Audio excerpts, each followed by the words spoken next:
Queridos, boa noite. Vocês estão bem? Amém? Eu queria que você, por favor, abrisse a sua Bíblia no Evangelho de Lucas.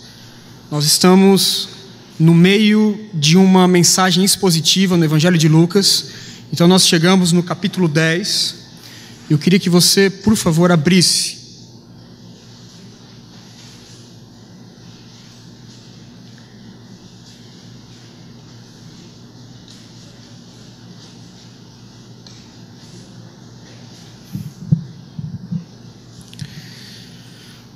Lucas capítulo 10, nós vamos ler do versículo 1 ao versículo 24, ok? Enquanto você abre aí, o que você está achando, quero fazer uma pergunta para você. Você já conhece, ou você conheceu já, o trabalho de um ourives? Ourives é aquela pessoa que é qualificada para trabalhar no ouro, para tratar o ouro. Você conhece o trabalho da purificação do ouro? O ouro, claro, não vem todo modelado, como nós ouvimos no show do milhão, aquelas barras de ouro ali do Silvio Santos. Ele não vem todo prontinho e reluzente no brinco da moça ou na corrente do rapaz. Ele não vem assim. O ouro, ele é achado numa mina, e muitas vezes ele não passa de uma pedra preta, que talvez se você tropeçasse por ela, você nem ia perceber que se trata de uma pepita de ouro. Mas o ouro então é achado dentro de uma mina e é colocado na mão de um ourives. Então o ourives, ele pega essa pepita de ouro e coloca num recipiente, numa panelinha chamado cadinho. E ali no cadinho então ele pega um maçarico, ele pega um fogo e começa a esquentar aquele ouro. E ali então aquela pedra preta, sem aparentemente valor nenhum, começa a se derreter. Ele também pega algumas substâncias químicas e joga ali no ouro, separando todas as impurezas, separando todo o resíduo que não presta, e só fica então ali o ouro líquido. E quando para esse processo? Quando é que ele termina esse processo? Quando o ourives, ele sabe que o ouro de fato já está pronto, que ele pode parar já de colocar fogo, chama ali naquele cadinho. Quando ele consegue ver a sua face resplandecendo no ouro. Ele para com seu maçarico, ele para o processo de purificação, quando ele consegue observar o seu rosto resplandecendo no ouro já em forma líquida. E muitas vezes eu creio que Deus é assim com a gente.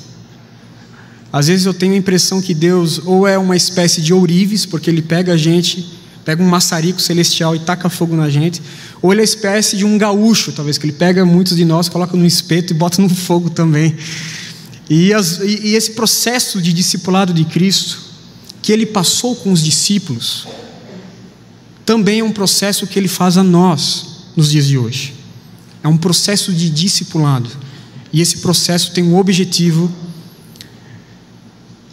de nos fazer capacitados a resplandecer a face de Cristo. Ele coloca todo o fogo dele, o maçarico celestial nas nossas vidas. Isso muitas vezes dói, porque Ele quer ver a sua face resplandecendo nas nossas vidas. Ele faz alguns convites para os discípulos. Ele faz alguns convites para os discípulos e Ele espera algumas respostas. E é isso que eu quero ver com você no Evangelho de Lucas nessa noite, ok? Vamos ler? Diz assim: depois disso, o Senhor designou outros 72, talvez na sua versão esteja 70, na minha está 72, e os enviou 2 a 2 adiante dele, a todas as cidades e lugares por onde ele estava prestes a ir. E lhes disse: a colheita é grande, mas os trabalhadores são poucos. Portanto, peçam ao Senhor da colheita que mande trabalhadores para a sua colheita.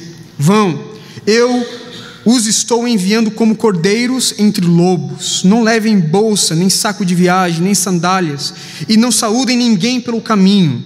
Quando entrarem numa casa, digam primeiro: paz a esta casa. Se houver ali um homem de paz, a paz de vocês repousará sobre ele. senão ela voltará para vocês. Fiquem naquela casa e comam e bebam o que lhes derem, pois o trabalhador merece o seu salário. Não fiquem mudando de casa em casa. Quando entrarem numa cidade e forem bem recebidos, comam o que for posto diante de vocês. Curem os doentes que ali houver e digam-lhes: o reino de Deus está próximo de vocês. Mas quando entrarem numa cidade e não forem bem recebidos, saiam pelas ruas e digam: até o pó desta cidade que se apegou aos nossos pés sacudimos contra vocês. Fiquem certos disso, o reino de Deus ainda está próximo. Eu lhes digo, naquele dia haverá mais tolerância para Sodoma do que para aquela cidade. Ai de você, Corazim, ai de você, Betsaida, porque se os milagres que foram realizados entre vocês o fossem em Tiro e Sidom, há muito tempo eles teriam se arrependido, vestindo roupas de saco e cobrindo-se de cinzas. Mas no dia do juízo haverá menor rigor para Tiro e Sidom do que para vocês. E você, Cafarnaum, será elevado até o céu? Não, você descerá até o Hades.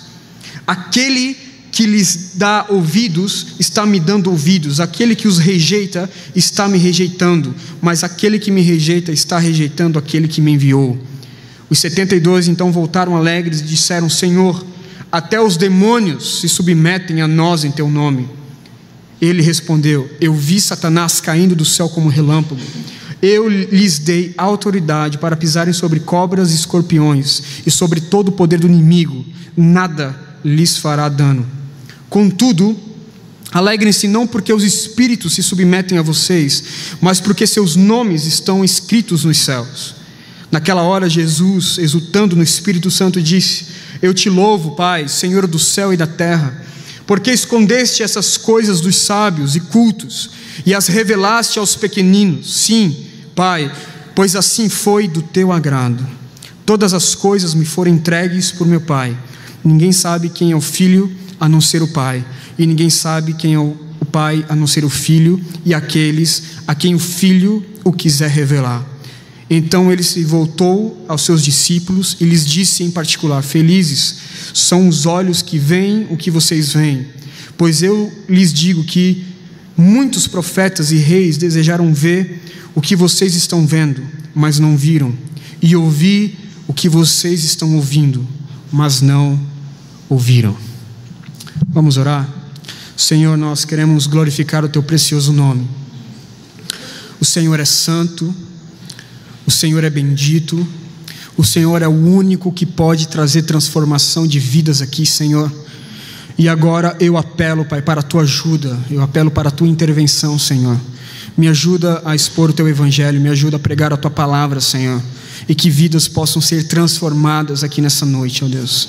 Não permita que eu venha falar alguma coisa, alguma impressão errada acerca de ti, porque eu não quero, Senhor, mas que o Senhor venha ministrar o teu santo evangelho nas nossas vidas, Pai. Amém. Amém. Queridos, quando nós chegamos no capítulo 10 de Lucas, nós já temos algumas informações acerca da pessoa e da obra de Cristo.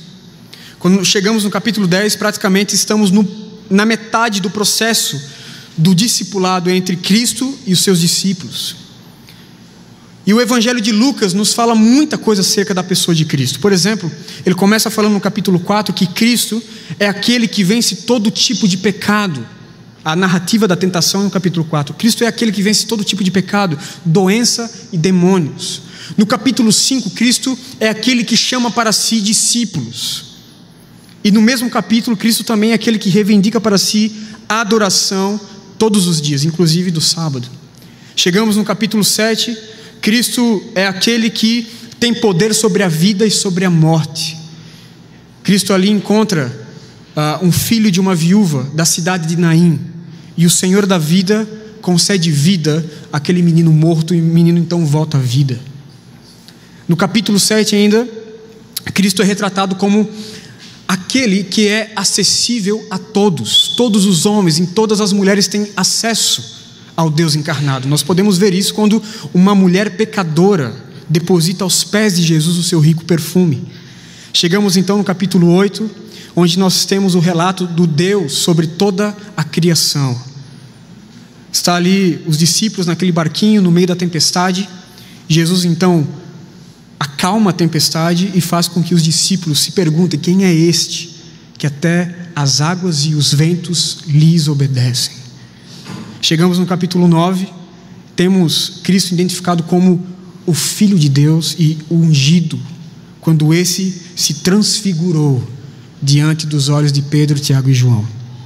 Então nós estamos exatamente no meio do processo de discipulado de Cristo. Eu quero frisar com vocês o sistema de discipulado de Jesus. Jesus ele usa um sistema muito simples. Primeiro, ele chama os discípulos para ver e presenciar o seu poder.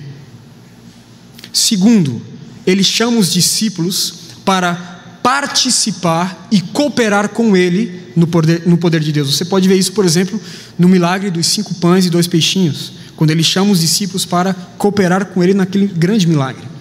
E agora no capítulo 10, nós estamos na terceira parte do processo, quando Cristo, ele chama os seus discípulos para proclamar o poder de Deus, para pregar o poder de Deus. E ele faz uma série de convites para os discípulos. E assim como ele convida os discípulos, ele também nos convida nesta noite. E o convite que ele nos faz hoje é: responda ao convite do Evangelho. Responda ao convite do Evangelho. E a pergunta que eu faço para o texto e eu faço para nós nessa noite é: de que forma nós podemos responder ao convite do Evangelho? Como nós podemos responder ao convite que Ele nos faz nessa noite, que Ele nos faz nesses 24 versos do capítulo 10? Primeiro, entre o verso 1 e ao verso 9, nós respondemos ao convite do Evangelho proclamando o amor de Deus. Nós respondemos ao convite do Evangelho proclamando o amor de Deus. Se há uma mensagem que está latente no Evangelho, de Gênesis a Apocalipse, é esta: Deus nos ama. Deus nos ama. Eu não sei porquê, Renan, mas Ele foi com a sua cara. Ele foi com a minha cara. Eu não sei porquê. Talvez alguma razão nele mesmo. Não sabemos disso. Não temos motivos para isso, mas de alguma forma, ou por alguma razão, Ele foi com a nossa cara e nos amou.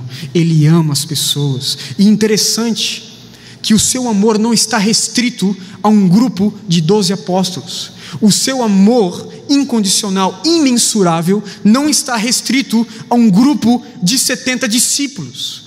É este amor, o amor de Cristo, o amor do Pai, que o faz enviar 70 missionários, 70 discípulos missionários a outros lugares do qual ainda ele não foi. Então o amor de Deus, ele rompe com todos os limites numéricos ou toda forma de segregação, talvez, não sei. O amor de Deus é imensurável, é eterno, é grande, não está limitado a um grupo de pessoas. O amor de Deus é para toda a gente, para todos os povos. Deus ama as pessoas. Deus ama as pessoas. Nós devemos responder ao convite do Evangelho proclamando o amor de Deus. Então ele vê que alguns dos seus discípulos, ele tinha muito mais do que 70 discípulos, e muito mais do que um grupo de 12 apóstolos separado, ele tinha muitos discípulos. Você pode ver que a narrativa do Evangelho vai dizer que, certo momento, ele estava com um grupo de 120 discípulos, 120 discípulos pessoais, do qual ele tinha um processo de discipulado, que ele estava caminhando nesse processo de discipulado. Mas ele encontra nesses 70 aqui, alguns deles já no terceiro processo, qualificados já para proclamar o poder de Deus. Então ele chama essas pessoas, instrui, E ele fala algo muito interessante aqui. Ele fala sobre um grande problema. Antes de enviar, ele fala sobre um grande problema e uma grande solução para esse problema. O grande problema que ele dá aqui é que a seara é grande e poucos são os trabalhadores. Ou seja, o campo missionário é grande. O número de pecadores são grande. O número de pessoas que precisam ouvir sobre o amor de Cristo é grande. E poucos são os missionários. Mas ele tem uma solução para esse problema. Ele diz: ore ao Senhor da seara, que mande mais trabalhadores para a sua colheita. Nós aprendemos duas coisas aqui. Primeiro, missões é urgente e missões é escassa de missionários. Segundo, Deus é o Deus das missões. Há uma solução para isso. Se é uma pessoa que está engajada no envio missionário, na causa missionária, essa pessoa é o próprio Deus, porque Ele ama as pessoas. Então Ele envia essas pessoas, Ele diz: vão, eu estou enviando vocês como cordeiros entre lobos. O que ele está dizendo aqui? A missão, esse projeto missionário é perigoso. Esse projeto missionário, levar o meu amor às pessoas, vocês vão estar correndo risco de vida. Estou enviando vocês como cordeiros em meio a lobos. Eu pergunto para você, não é o pastor das almas dele, não é o pastor desses cordeiros que está os enviando? Ele há de suprir, ele há de cuidar dessas pessoas aqui. E a mensagem desses missionários, desses discípulos é: o reino de Deus está próximo. O reino de Deus está próximo. Não levem bolsa, não levem saco de viagem, não levem sandálias, não saúdem ninguém pelo caminho. Era um costume comum no Oriente, as pessoas se encontrarem no meio da rua e gastarem horas ali batendo um papo. E é isso que Jesus está falando aqui. Não levem um saco de viagem extra, não levem um par de sandálias extras. Ou seja, o que Cristo quer que seus discípulos, que eles possam pregar o reino de Deus na palavra e na própria vida. Em outras palavras, eles iam chegar na total manutenção de Deus. Eles estariam dizendo, em outras palavras: olhem para nós, olhem para nós. O reino de Deus está tão próximo de vocês quanto está de nós. Nós temos as nossas vidas nas palmas da mão do Senhor. Ele cuida de nós. Nós não precisamos de saco extra, nós não precisamos de um par de sandálias extra, porque Ele cuida de nós, Ele nos respalda. Foi Ele que nos enviou. Não foi o mesmo Jesus que disse em Mateus capítulo 6, versículo 26, olhai as aves do céu, elas não plantam, elas não semeiam, e eu as sustento, todas elas. Então nós respondemos ao convite do Evangelho proclamando o amor de Cristo.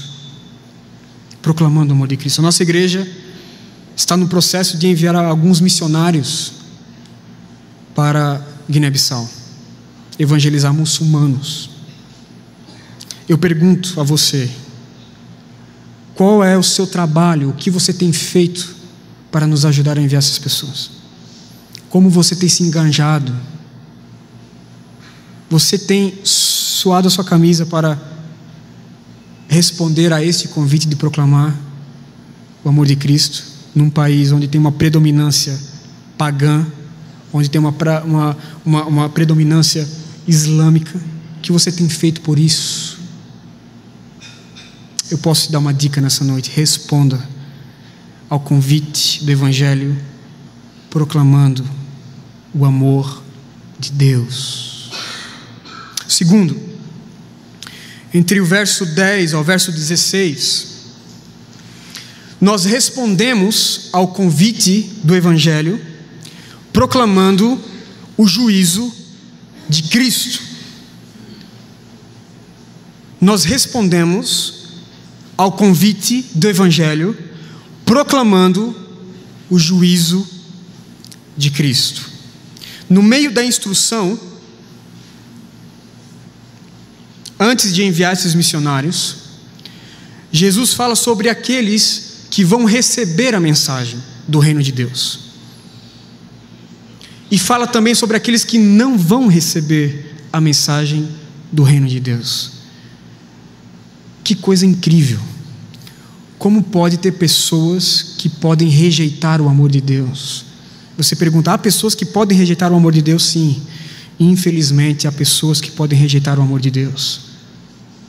É isso que Jesus fala aqui, a partir do verso 10. Mas quando entrarem numa cidade e não forem bem recebidos, saiam pelas suas ruas e digam até o pó da sua cidade, que se apegou aos nossos pés, nós sacudimos contra vocês. Fiquem certos disso, o reino de Deus ainda está próximo. Note comigo uma coisa muito interessante aqui.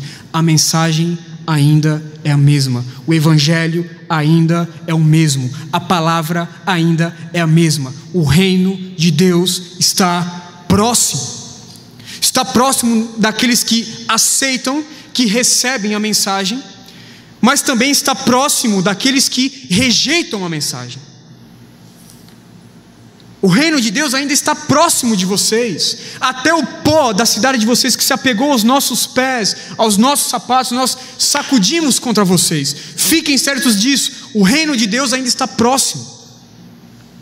A escolha deles de rejeitar ou aceitar a mensagem simplesmente não muda o conteúdo da mensagem. O reino de Deus está próximo. Nós precisamos, queridos, de uma vez por todas, assumir um evangelho que fala sim sobre o amor de Deus, sobre o perdão de Deus, sobre a graça de Deus, mas um evangelho também que fala sobre o juízo de Deus, sobre a justiça de Deus, sobre a pureza de Deus. Deus não terá misericórdia de pessoas impenitentes. Há muitas razões para Deus, para o Deus encarnado, Jesus Cristo, aqui falar essas palavras tão duras. As pessoas se encontram impenitentes. A mensagem tem a temática do reino de Deus. Essas pessoas estão sobre a total dependência de Cristo ali, de manter essas pessoas no caminho, no processo até chegar à casa desses pagãos. E mesmo assim eles rejeitam a mensagem do evangelho, e o reino de Deus ainda está próximo dessas pessoas. E aí você pergunta, qual a diferença então? A diferença é como essa mensagem vai ministrar no coração de cada um. Para aqueles que recebem a mensagem do evangelho, para aqueles que recebem a mensagem do reino de Deus, a mensagem se torna salvação. Para aqueles que rejeitam a mensagem do evangelho, a mensagem do reino de Deus se torna condenação. Condenação. Se você quiser talvez discordar de mim, você vai ter que discordar do próprio Cristo, falando para nós hoje. O reino de Deus ainda está próximo de vocês. Há motivos suficientes para Deus nos condenar, queridos. A Bíblia diz que por natureza nós somos pecadores. Salmo 51.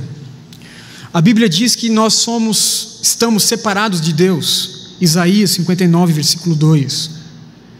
A Bíblia diz em Efésios capítulo 2 que somos mortos nos nossos pecados e nos nossos delitos. A Bíblia vai falar que o homem pega a verdade de Deus e suprime pela mentira. E como se não bastasse, o evangelho é pregado e as pessoas não se arrependem. As pessoas ainda continuam impenitentes. Infelizmente não terá outra salvação para elas, queridos. Grandes e pequenos, ricos ou pobres, brancos ou negros, todos estarão diante do trono do juízo de Cristo.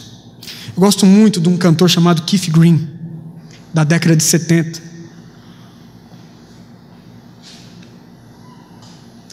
Ele se converteu num movimento chamado Movimento Jesus, que é um movimento onde muitos hippies da década de 60 se converteram nas ilhas do Havaí, nos Estados Unidos. E Keith Green era um desses. E ele disse certa vez o seguinte: nem todos os caminhos levam a Roma. É uma falácia isso, é uma mentira. Se você pegar essa Avenida Acre, não vai te levar para Roma, você vai sair na BR ou na Avenida Expedicionários aqui. Nem todos os caminhos levam a Roma, mas todos os caminhos, que Philbin disse, todos os caminhos te levam para o trono do juízo de Deus. Não tem como escapar. A pergunta é: de que forma eu vou me encontrar diante do trono do juízo de Deus? Como aqueles que rejeitaram ou como aqueles que aceitaram a mensagem do Evangelho? Eu estava pregando em janeiro do ano passado, numa cidade aqui perto não, sertão da Paraíba, quase com a divisa do Ceará, chamado Santa Helena. No meio do nada, a Operação Campo, num sítio chamado, nunca vou esquecer desse sítio, chamado Melancias. A terra era tão seca, não sei de onde eles tiravam melancias dali, porque era um pó somente. E chegamos ali, eu e alguns missionários lá de São Paulo, chegamos na casa da Dona Maria, batemos a mão na porta da casa da Dona Maria, ela abriu e nos recebeu na sua casa, e passamos ali toda aquela tarde pregando o Evangelho para Dona Maria. Chegou no final da tarde, Dona Maria se encontrou de forma hostil para com o Evangelho. Não recebeu a mensagem do reino de Deus, não recebeu a mensagem de salvação. E aí meu amigo de São Paulo, Fúvio, nunca vou esquecer, ele botou sua mão no ombro da Dona Maria, já idosa, e disse o seguinte: Dona Maria, infelizmente nós não temos mais palavras de consolo para a senhora, nós não temos mais palavras de consolo para você. E aí nós partimos com o coração em pedaços, porque Dona Maria naquele dia chamou o juízo de Deus para si. Nós respondemos ao Evangelho proclamando o amor de Cristo, e nós respondemos ao Evangelho proclamando o juízo de Cristo. Terceiro, entre o versículo 17 ao versículo 20,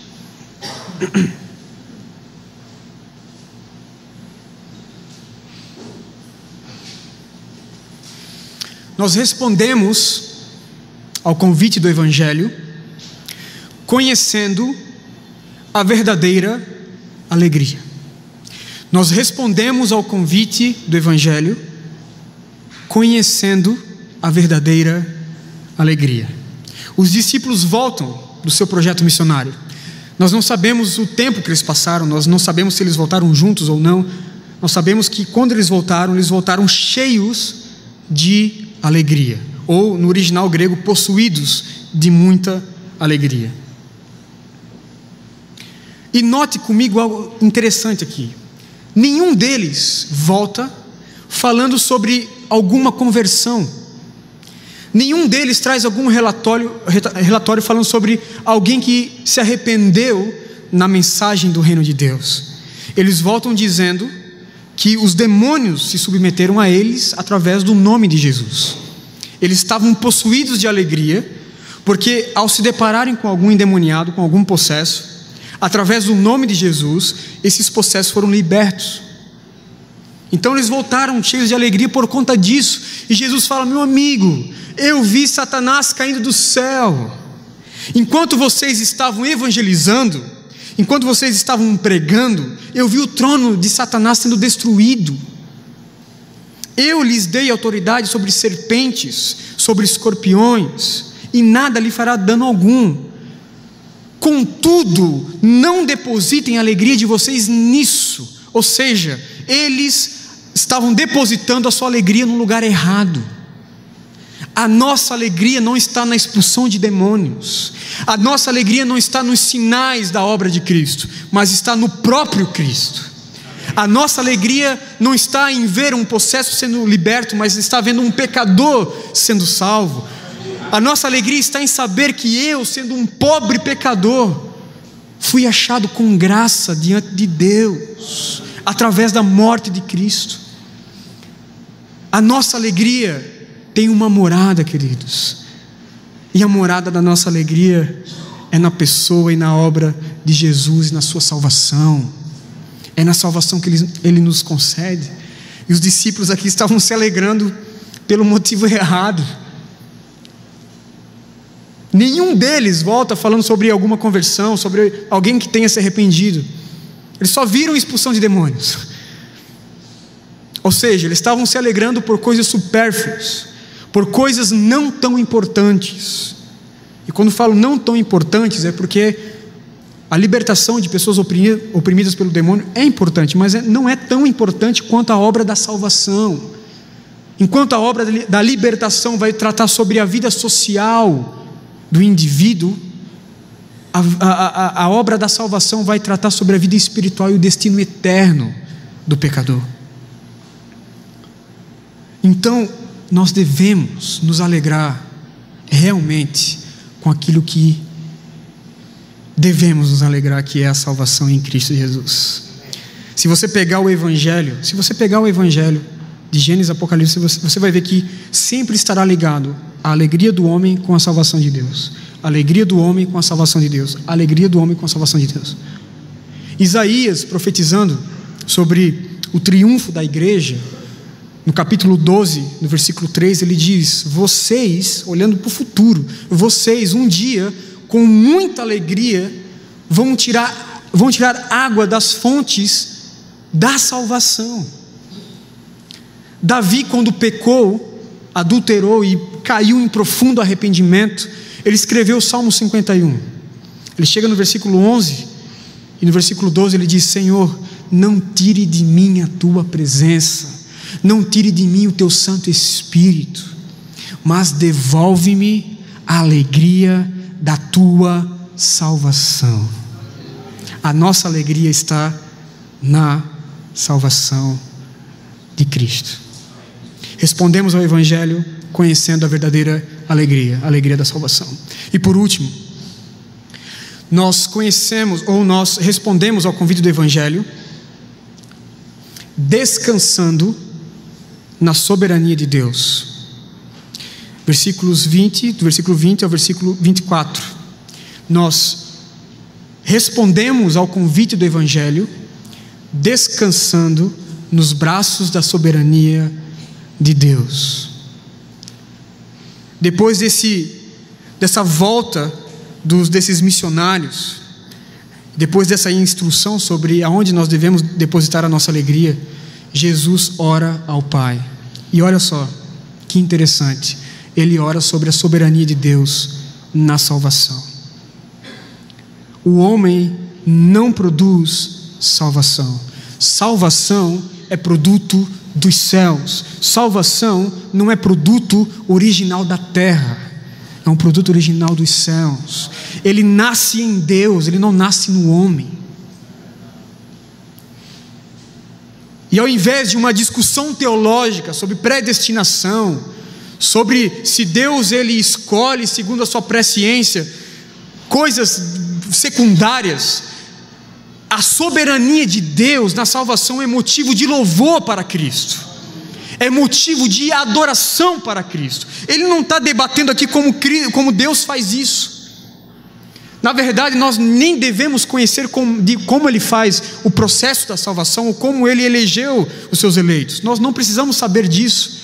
Nós precisamos aceitar que de fato Ele tem os seus eleitos, e seus eleitos serão salvos, e pronto. Nós devemos aceitar isso. E Cristo ora ao Senhor por esse motivo. Ó Pai, eu te louvo, Senhor do céu e da terra, porque escondeste estas coisas dos sábios, dos cultos, dos intelectuais, mas, ó Pai, você tornou claro a mensagem do Evangelho para os pequeninos, para aqueles que se encontram completamente incapacitados de qualquer coisa. A salvação pertence a Deus e a Deus somente. E o que Ele quer dizer com isso aqui? O que Jesus quer ensinar aos seus discípulos com essa oração, glorificando ao Pai por conta da sua soberana escolha? Ele quer ensinar aos discípulos a descansar. Descanse na escolha soberana de Deus. Não foi o mesmo Cristo que disse Em João, capítulo 15, versículo 16: não foram vós que me escolheste, eu escolhi a vós outros. O que ele quer dizer com isso? Descanse, meu querido, descanse na minha escolha, descanse na minha soberania. Acerca da sua morte, Jesus diz no capítulo 10, no versículo 18 do Evangelho de João: vocês não podem tomar a minha vida, mas eu voluntariamente a dou por vós.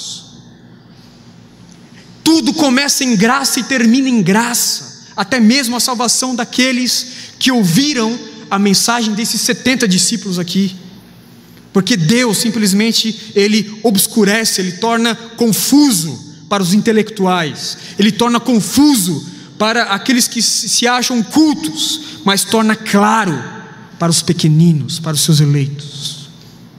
Descanse nos braços da soberania de Deus. Responda ao Evangelho descansando nos braços da soberania divina. Deus, Ele não precisa do seu palpite. Deus, Ele não precisa da sua opinião. Nós temos um limite na salvação dos pecadores. Eu não sei quem vai ser salvo. Eu não sei. Eu não sei se você está me ouvindo agora é uma pessoa salva. Eu não sei. O que eu posso fazer é ler esse livro, entender esse livro, pregar esse livro, ser fiel a este livro na comunicação e deixar a salvação para a responsabilidade de Deus, porque eu não tenho esse poder. Eu não tenho poder de convencer esse clano, Beltrano, não tenho, mas Deus tem. E aí eu só descanso, porque eu prego o Evangelho e deixo essa responsabilidade para Ele. Por isso eu não vou me autoflagelar se a Dona Maria não aceitou a Cristo. Eu fui fiel à comunicação do Evangelho. Naquele dia ela chamou juízo para si, mas pregando o Evangelho para outras pessoas, eu vi sinais de profundo arrependimento. Por quê? Porque Deus operou o seu milagre e eu descansei nos braços da soberania divina. Então eu concluo essa mensagem perguntando para você: até quando? Até quando você vai gazear a aula do discipulado prático? Você vem aqui domingo após domingo, ouve o Evangelho, o Renan pregando, o excelente expositor. Até quando você vai gazear a aula do discipulado prático, do Evangelho daquelas portas para fora?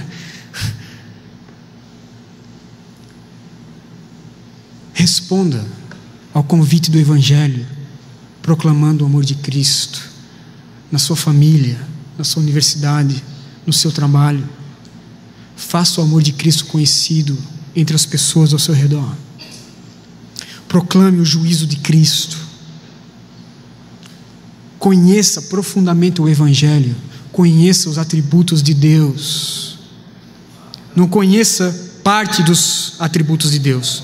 Conheça todos os atributos de Deus. Conheça o amor de Deus e conheça a justiça de Deus. Os homens precisam conhecer a justiça de Cristo. Os homens precisam saber que um dia eles vão estar de pé diante do trono do Cordeiro. Responda ao convite do Evangelho, conhecendo a verdadeira alegria. Tenha prazer em Cristo, tenha prazer na sua salvação. Se você desanimar por conta do seu pecado, por conta da sua espiritualidade, talvez você não está lá em cima na sua espiritualidade, talvez você anda lá embaixo. Ore ao Senhor e diga: ó Deus, devolva-me a alegria da tua salvação. Tenha prazer em Deus. E por último, descanse. Responda ao convite do Evangelho, descansando na soberania de Deus. Ele há de salvar os seus eleitos. Ele há de salvar a sua família, há de salvar seus filhos. Ore por eles, ore ao Senhor da seara, pregue o Evangelho, faça como os discípulos. Eles estão indo e estão orando ao mesmo tempo. Pregue e ore pela sua família. E descanse na soberania de Cristo. E por último, glorifique ao Pai, glorifique a Deus, porque um dia Ele entrou numa mina chamada pecado,